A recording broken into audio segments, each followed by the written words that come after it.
तर सरत्या वर्षाला निरोप देण्यासाठी नवीन वर्षाच्या स्वागतासाठी देशभरामधून पर्यटक सध्या भाविक मोठ्या संख्येने पंढरपूरमध्ये दाखल झालेले आहेत। यावेळी पंढरपूरमध्ये भाविकांनी गर्दी केलेली आहे। पंढरपूरमध्ये रेकॉर्ड ब्रेक गर्दी झाल्याचं बोललं जात आहे। आढावा घेतलाय सुनील दिवाण यांनी।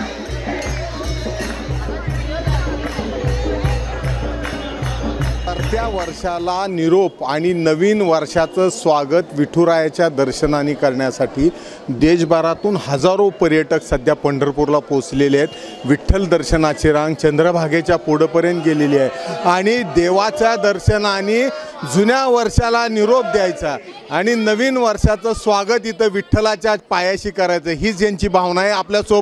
आपल्यासोबत काही भाविक आहेत। कुठून आलात तुम्ही? आम्ही आलो अमरावती जिल्ह्यामधून। हां, काय शेवटचं सरत्या वर्षाला निरोप द्यायसाठी आलाय? हो, आणि जे काही आमच्या हातून पाप घडले असेल ते आम्ही विठ्ठलाच्या चरणी अर्पण करू आणि नवीन वर्षाची सुरुवात विठ्ठलाच्या आशीर्वादाने सुरुवात करू आम्ही। पाप देवाच्या चरणी. हो, जे काही झालं असेल ते विठ्ठल गोड मानून घेईल ना। धन्यवाद। नवीन वर्षाची सुरुवात आम्हाला विठ्ठल दर्शनाने करायची। धामणगाव रेल्वे, अमरावती जिल्हा।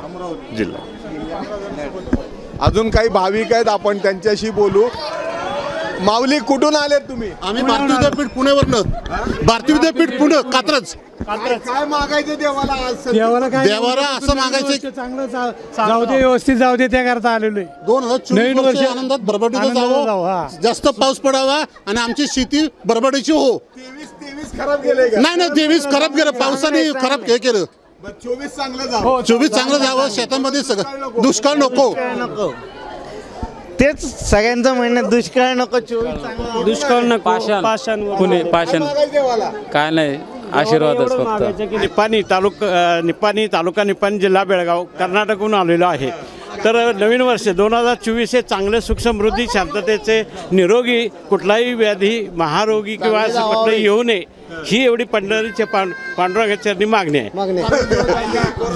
सरत्या वर्षाला निरोप आणि नवीन वर्ष सगळ्याला चांगलं जावं, पाऊस भरपूर पडू दे, दुष्काळ होऊ नये, परत कुठली महामारी येऊ नये हीच मागणी करत हे हजारो भाविक इथं दर्शन रांगेत उभे आहेत। आणि सध्या विठ्ठलाच्या दर्शनाला आजच्या 31 डिसेंबरला जवळपास 10 ते 12 तास लागत जरी असले तरी भाविकांची गर्दी मात्र कमी व्हायला तयार नाही। विठ्ठल मंदिरातून कॅमेरामन सचिन जाडेसह सुनील दिवाण, एबीपी माझा।